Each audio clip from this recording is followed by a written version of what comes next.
You're welcome, Mr. Cuellar. We are now recognize Sheriff Rutherford. Thank you, Mr. Chairman.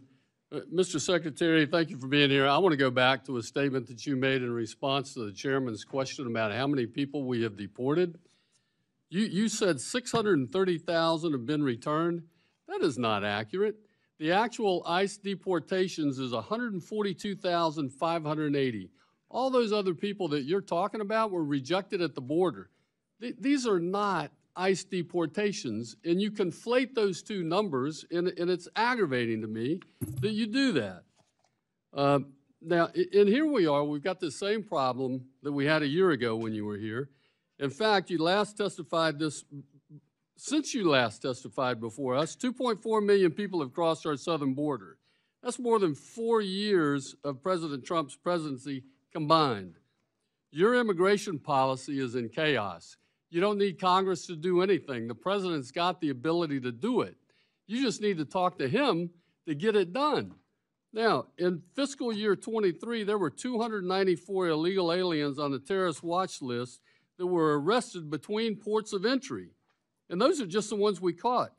How many more are there in the 1.7 million gotaways that we've had over the last 3 years? Last year, as I mentioned earlier, we deported 142,580 people. But more than that have crossed the border every month for the last 36 months. We have 6.1 million. Listen to this number, people.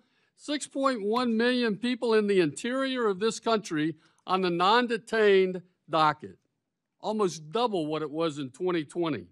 Of those, roughly 13%, 1.2 million of them have orders for removal, Mr. Secretary. Why haven't you removed those 1.2 million?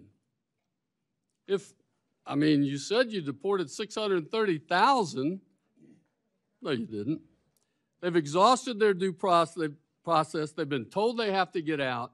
They've got orders to leave this country, and you let them stay. Migrants in cities across America are waiting to get an appointment in an ICE office. These are the ones that are on the non-detained list. They're waiting years. And despite all the evidence of this crisis, at every single turn, this administration has undermined our safety and our security. You halted the wall construction. You ended migration protection protocols. You've created this mass parole program, and you're making inadequate requests for detention space. This administration's failure is making our communities less safe.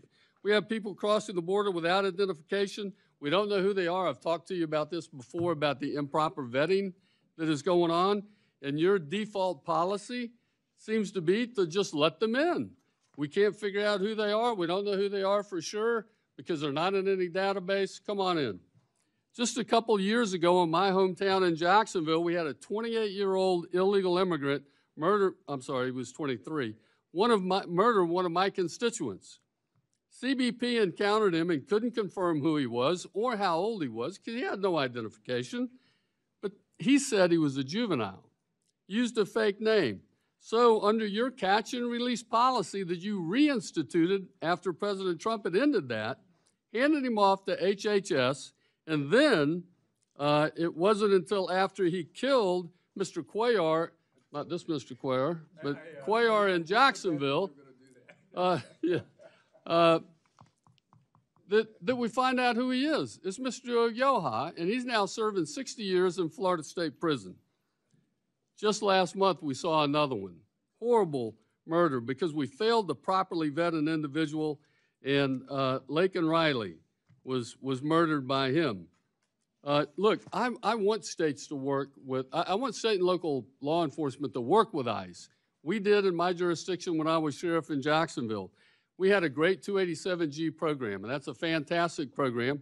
And in fact, I'm not the only one that thinks that. Last year, acting director of ICE, Ty Johnson, told this committee that the 287G program, and I'll quote, is the best thing since sliced bread because it acts as a force multiplier. So my question for you very quickly is, do you agree with the director's assessment of the 287G program? And if so, what are you doing to expand it? Congressman, the public safety and security of this country is our highest priority. I doesn't believe, appear so. Congressman, if you'll allow me. I believe that when an individual poses a threat to public safety or national security, a local or state jurisdiction should cooperate with Immigration and Customs Enforcement for the swift detention and removal of that individual. So you didn't answer my question. Do you think 287G program is a good program, and will you work with us to expand it? Congressman, I continue to believe that 287G, when executed properly, is a force multiplier for our enforcement efforts. Is that a yes? As I said, when it is executed properly, it is a force multiplier for our enforcement efforts. You can't get a straight answer out of this guy. Look, I see my time is up. Mr. Chairman, I yield back. Thank you, Sheriff.